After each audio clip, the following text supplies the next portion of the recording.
Blair protested they hit him fairly hard in the stomach, and that was the moment he knew that his life had changed. They called him La Merca, the merchandise, and for the next 4 days he slogged through the mountains eating cold arepas and sardines, and taking endless taunts about firing squads, although he did, thanks to an 80-mile-a-week running habit, hold up better than the oil executives and mining engineers the rebels were used to bringing in. The first day he simply put down his head and marched, enduring the hardship only because he had to, but as the column moved deeper into the mountains, a sense of possibility began to assert itself, a signal too faint to call an idea. To the east, the Cordillera was scorched and spent, rubbled by decades of desperate agriculture. The few mingy scraps of surviving forest were eerily silent, but once they crossed the borders of the MURC-controlled zone, the vegetation closed around them with the density of a cave. At night, Blair registered a deep suck and gurgle, the engine of the forest's vast plumbing system. Mornings they woke to the screams of piha birds. Then the mixed species flock started in with their contrapuntal yammerings and groks and crees that made the forest sound like a construction site. In 3 days on the trail, Blair reliably saw 14 species on the CITES endangered list, as well as an exceedingly rare Haplopsitica, perched in a fern the size of a minivan. He was amazed, and said as much to the young comandante, who eyed him for a moment in a thoughtful way. "Yes," the rebel answered, "ecology is important to the revolution. As a scholar," he gave a faint, possibly ironic smile, "you can appreciate this." And he made a little speech about the environment, how the Firmeza Revolucionario had banned the multinational logging and mining mafias from all liberated zones. The column reached base camp on the 4th day, trudging into the fortified MURC compound through a soiling rain.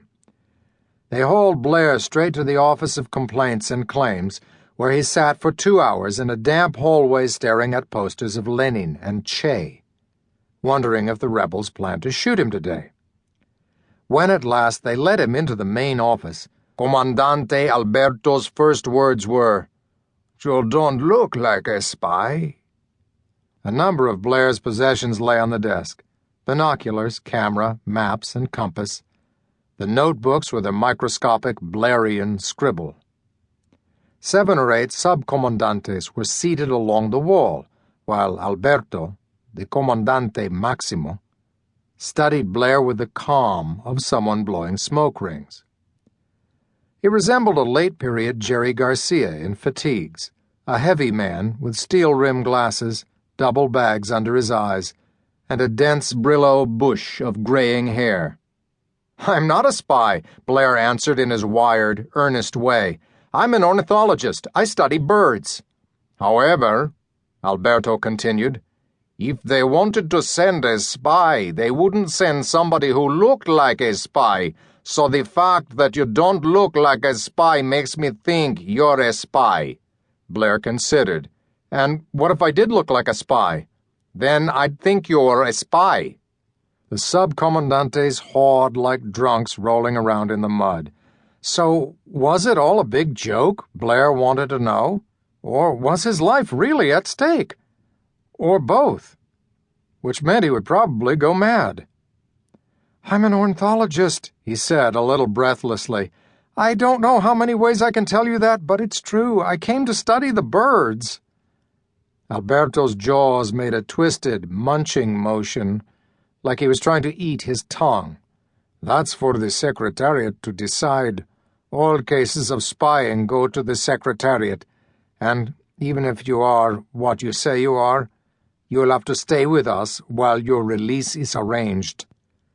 "My release?" Blair echoed bitterly.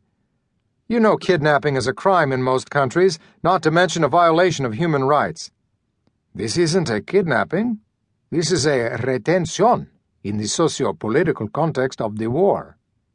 We merely hold you until a fee is paid for your release." "What's the difference?" Blair cried, and when Alberto would